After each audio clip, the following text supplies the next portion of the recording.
Oman breaking ന്യൂസിലേക്ക് സ്വാഗതം. ഒമാനിലെ വിവിധ വാർത്തകൾക്കായി ഈ ചാനൽ സബ്സ്ക്രൈബ് ചെയ്യൂ. ഒമാൻ ഭരണാധികാരി സുൽത്താൻ ഹൈത്തം ബിൻ താരിഖും Egypt president Abdul Fattah al സീസിയും അൽബർക്ക കൊട്ടാരത്തിൽ സൗഹൃദ കൂടിക്കാഴ്ച നടത്തി.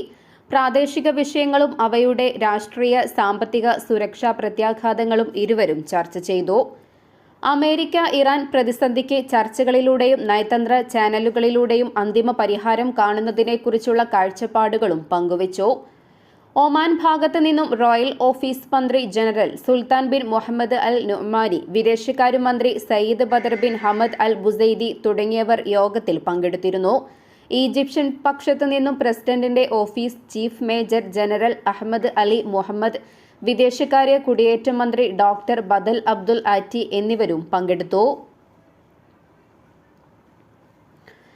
ബർക്ക വിലായത്തിലെ വിവിധ സ്ഥലങ്ങളിൽ മോഷണം നടത്തിയതിന് 2 ഏഷ്യൻ പൗരന്മാരെ റോയൽ ഒമാൻ പോലീസ് പിടികൂടി. തെക്കൻ ബാത്ന ഗവർണറേറ്റ് പോലീസ് കമാൻഡാണ് ഇവരെ പിടികൂടിയത്. പ്രതികൾക്കെതിരെയുള്ള നിയമ നടപടികൾ പൂർത്തിയാക്കി വരികയാണെന്നും പോലീസ് അറിയിച്ചു.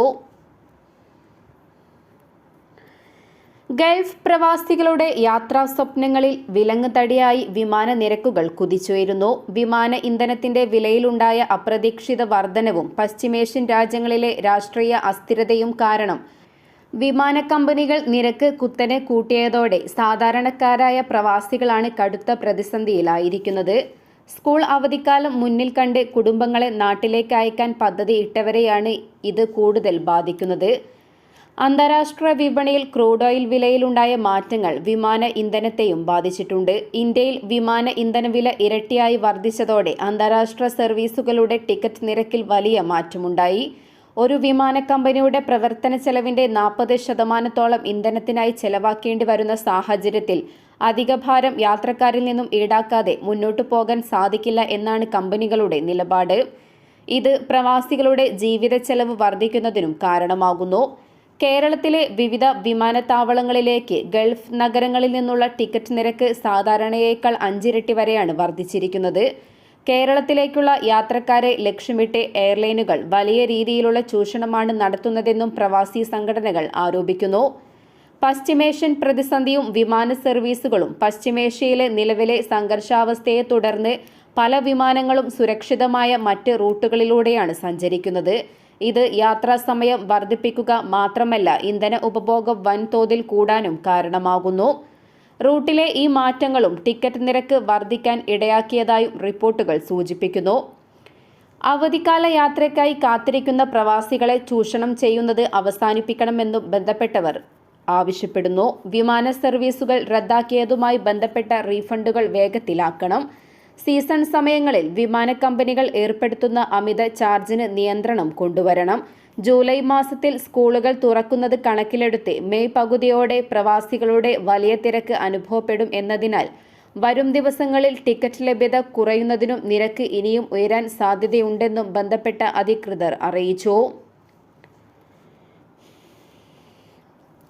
തെക്കൻ ഷർക്കിയ ഗവർണറേറ്റിലെ ജാലാൻ ബനി ബു അലി വിലായത്തിൽ അൽ സുബൈഹ് പാർക്ക് ഔദ്യോഗികമായി തുറന്നു. ഗവർണറേറ്റിലെ വിനോദസഞ്ചാര വികസനത്തിനും പൊതു സൗകര്യങ്ങൾ മെച്ചപ്പെടുത്തുന്നതിനുമുള്ള പദ്ധതികളുടെ ഭാഗമായാണ് പാർക്ക് നിർമ്മിച്ചിരിക്കുന്നത്.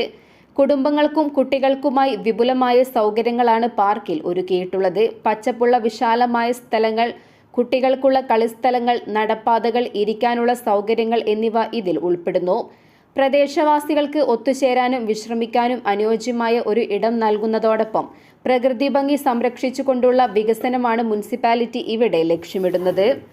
പ്രാദേശികമായ വിനോദസഞ്ചാര സാധ്യതകൾ വർദ്ധിപ്പിക്കാനും ജനങ്ങളുടെ ജീവിത നിലവാരം ഉയർത്താനുമുള്ള ഗവർണറേറ്റിന്റെ ശ്രമങ്ങളിലെ ഒരു സുപ്രധാന ചുവടുവെപ്പാണ് അൽ സുബൈഹ് പാർക്ക്.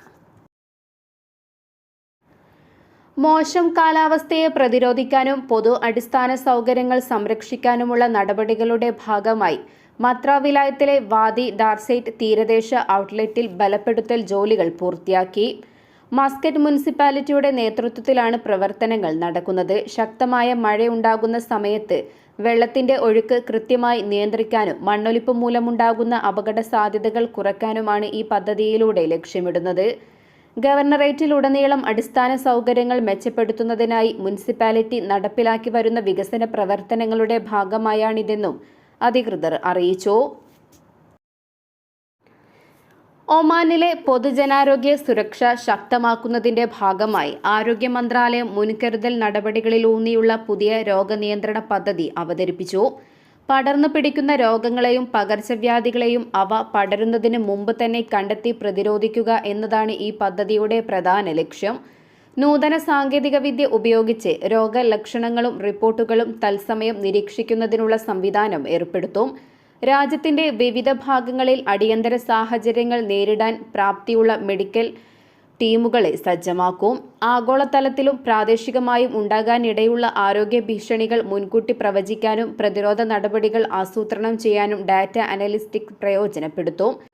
രോഗനിർണയവും വൈറസ് പരിശോധനകളും വേഗത്തിലാക്കാൻ ലബോറട്ടറികളുടെ ശേഷിയും വർദ്ധിപ്പിക്കും. പൊതുജനങ്ങളുടെ ആരോഗ്യം ഉറപ്പുവരുത്തുന്നതിനും ആരോഗ്യമേഖല നേരിടാനിടയുള്ള വെല്ലുവിളികൾ മുൻകൂട്ടി കണ്ട് പ്രതിരോധിക്കുന്നതിനും ഈ പുതിയ നീക്കം സഹായിക്കുമെന്നും മന്ത്രാലയം വ്യക്തമാക്കി. ഒമാൻ വിഷൻ 2040 ആരോഗ്യ ലക്ഷ്യങ്ങൾ കൈവരിക്കുന്നതിലേക്കുള്ള പ്രധാന ചുവടുവയ്പായാണ് ഈ പദ്ധതി വിലയിരുത്തപ്പെടുന്നത്. വാദി കബീറിലെ വിവിധ ഭക്ഷണശാലകളിൽ മസ്കറ്റ് മുനിസിപ്പാലിറ്റി നടത്തിയ പരിശോധനയിൽ നിരവധി ആരോഗ്യ നിയമലംഘനങ്ങൾ കണ്ടെത്തി. ശുചിത്വ മാനദണ്ഡങ്ങൾ പാലിക്കാത്തതിനെ തുടർന്ന് ചില സ്ഥാപനങ്ങൾ അടച്ചുപൂട്ടാൻ അധികൃതർ ഉത്തരവിടുകയും ചെയ്തു. ഭക്ഷണം തയ്യാറാക്കുന്നതിലും സൂക്ഷിക്കുന്നതിലും വീഴ്ച വരുത്തിയ സ്ഥാപനങ്ങൾക്കെതിരെയാണ് നടപടി സ്വീകരിച്ചിരിക്കുന്നത്.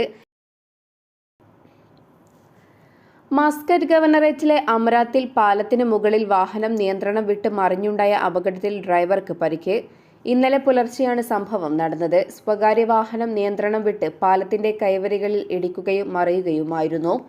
Civil defence and ambulance authority ഉദ്യോഗസ്ഥർ ഉടനടി സ്ഥലത്തെത്തി രക്ഷാപ്രവർത്തനം നടത്തി.